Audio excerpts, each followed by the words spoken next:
Magandang araw mga kaibigan. Ah, Pag-usapan natin ngayon itong pahayag ni BP Sara tungkol sa huling habilin ni Tatay Digong kung sakali mang mamamatay siya sa Netherlands. Yung i-cremate daw. Nako, si BP Sara, ayaw pala niya ng cremation. Kaya, ano ba? Sino bang masusunod? I-cremate siya o... Basta ito, pakinggan natin. Nakakalungkot naman ito. Kaya lang, believe ako dito kay BP Sara. Kahit malungkot yung topic, kaya lang tumatawa pa rin. Yung makita mo yung peace of mind niya, strength of character. Talagang napakalakas ang kanyang fighting spirit. Pakinggan natin siya. Tingnan mo, nagbigay na siya ng kanyang mga huling habilin. Sabi niya kung saan daw siya mamatay, doon daw siya i-cremate. Okay, so sabi niya kung mamatay daw siya dito sa Netherlands, huwag na daw iuwi yung kanyang katawan sa Pilipinas. Ipa-cremate lang daw siya dito, yung ashes na lang daw yung iuwi. Yun yung kanyang and then sabi ko, i-discuss na lang natin sa susunod kasi hindi ako pro-cremation. Hindi ako pro-cremation. Sabi ko, ulitin natin. nagbigay na siya ng kanyang mga huling habilin. Sabi niya kung saan daw siya mamatay, doon daw siya i-cremate. Okay, so sabi niya kung mamatay daw siya dito sa Netherlands, huwag na daw iuwi yung kanyang katawan sa Pilipinas. Ipa-cremate lang daw siya dito, yung ashes na lang daw yung iuwi. Yun yung kanyang and then sabi ko, i-discuss na lang natin sa susunod kasi hindi ako pro-cremation. Hindi ako pro-cremation. Sabi ko nga, he's not in the mood. Yan. He's not in the mood. Siguro, nasa punto na, ganyan kasi ang buhay ng tao. Kung minsan, mataas yung fighting spirit mo, okay. Kasi nung huling nagsalita si Ma'am Elizabeth, he's okay man daw. Nagjo-joke pa ngayon. Ito ngayon, pagbisita ni BP Sara, he's not in the mood. Kaya yun, nagbigay ng huling habilin. Nakakalungkot naman. Nakakaiyak, di ba? But anyway, let's face it. Hindi natin malaman ang ating kinabukasan. Lalo na ang ating Tatay Digong dahil 80 years old na siya. Kung bawian na siya ng buhay, at yun nga ang kanyang huling habilin, i-cremate. Ngayon ko lang nalaman, ayaw ni BP Sara ang cremation. So, sino kaya ang masusunod? Pwede bang mag-usap-usap ang magkakapatid? At sino ang masusunod? Kung ako ang inyong tatanungin, mas gusto ko maiuwi. Nakunod ang dalangin ko, mabuhay pa si Tatay Digong. Dalangin ko, makauwi siya sa Pilipinas. Dalangin ko, makalabas siya sa kulungan. Kailang kung ang kalooban ng Diyos, doon na siya mamamatay. Gusto kong masilayan ang kanyang bangkay. Yun lang aking kahilingan. I don't know. Bahala na yung magkakapatid na mag-decide. Mahirap naman yung abo na lang ang bisitahin natin sa Davao. Hindi ko pa nakita ng personal si Tatay Digong.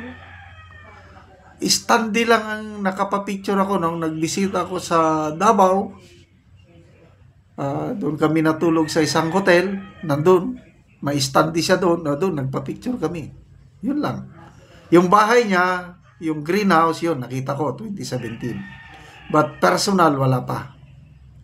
Kaya dalangin ko sa Diyos na makakauwi si Tatay Digong ng buhay. How long that is it take? Kung ilang years? Sana bago magpresidente si BP Sara or pag presidente na si BP Sara, uuwi siya ng buhay. Masaksihan niya ang kanyang unika iha na magpresidente sa 2028. Walang imposible sa Diyos. Kaya lang kung kalooban ng Diyos, nabawian na siya ng buhay doon. Sana makita natin ang kanyang bangkay, di ba? And then, ihayag siya, iburol, para makita maraming Pilipinong nagmamahal kay Tatay Digong. Although meron ding ayaw sa kanya, that's reality. Kaya lang, I still believe mas marami ang nagmamahal kay Tatay Digong. Kaya ngayong survey ng Pulse Asia, April ba ito or May, 62% of the respondents nagtitiwala pa rin kay Tatay Digong kahit nakakulong na siya sa Netherlands. Talon-talo niya yung sitting president ngayon, 32% lang, nakakaya. Kaya yon, maraming nagmamahal sa mga Duterte. So, tayong nagmamahal sa mga Duterte, kung bawian naman siya ng buhay doon, dalangin natin na makita natin kahit bangkay na lang para naman tayo makapagpasalamat sa kanyang nabuhat na nagawa dito sa kanyang minamahal na bansang Pilipinas. Okay, so medyo malungkot. Ganyan talaga ang buhay. Lahat tayo darating dyan. At paghanda natin. Ako, ang dalangin ko, every morning, sabi ko, sa iyo ang buhay na ito, Panginoon, hiram lang sa Diyos. Kung bawiin mo na, so be it. Handa na akong kunin mo ngayon, even today. Bakit? Handa ako dahil Bigay na siya ng kanyang mga huling habilin. Sabi niya, handang-handa ko kasi na-surrender ko na ang buhay ko sa Panginoon. Yung ABC, yung Ebanghelyo ng Panginoon, tinanggap ko na. Ano yung ABC? Accept that you are a sinner. Tinanggap ko, makasalanan ako. Believe, Believe, naniwala ko na namatay at nabuhay muli ang Panginoong Hesus para sa kapatawaran ng lahat ng kasalanan ko. Then C, commit. I committed, I surrendered my life to the Lordship of Jesus Christ. Kaya kung kunin niya ako ngayon, no problem dahil dadalhin niya ako with Him sa langit. Kaya huwag po tayong matakot sa kamatayon. Kaya lang, mas maganda yung mabuhay pa tayo para magawa natin ang kalooban ng Diyos. Kaya dalangin natin, mabubuhay pa ang ating Tatay Digong, makakauwi siya sa Pilipinas at masasaksihan niya ang pag-upo ng kanyang anak na si BP Sara sa Malacanang. Okay, salamat mga kaibigan sa inyong pagsubaybay sa ating channel. Nakakatulong kayo ng malaki sa Tribong Talandig ng Bukidnon. Ang sweldo natin sa channel na ito, pantulong natin sa tribo. Sa ngayon, namimigay tayo ng mga libreng yero at pako para makapagpatayo itong tribo ng mas maayos na tirahan. Panoorin nyo ang video na ito. Ano silang natagaan og sin?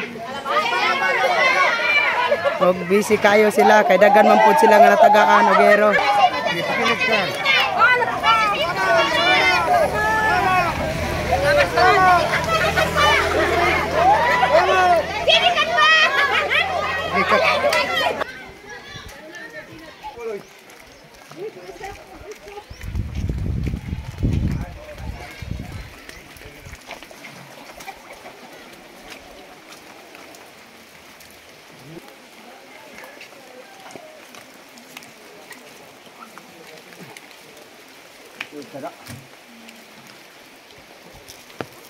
Sir, salamat sa Ginoo nga naghatag niining hinabang nga sin.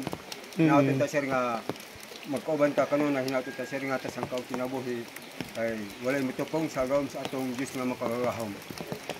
Sir nga daghang pa ang matabangan nga nanginanglan sa mga kakulangon. Pila na day katuig ang imong kuan call? Imong Edad? edad?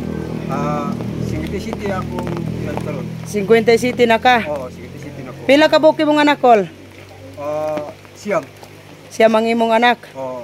So pila karon ang imong gabuhion kol? Kuan, 5 kay nakapamilya naman ang uban. So, ang akong gabuhion karon tulo, apil ang akong mga apo. Oo. So karon kol nga magbalay ka. So kuha na gyud makaatop na gyud ka. Salamat ka sir kay dili na gid ni Sir Ulanan kay naanay sin nga imong gihatag sa amo ha. Naawit ka sir nga kaloy ang tanan. So salamat. Pasad ka magpaingon sir. Kanunay magawan ang Ginoo sa imo ha. Salamat kayo kol. Salamat kayo po.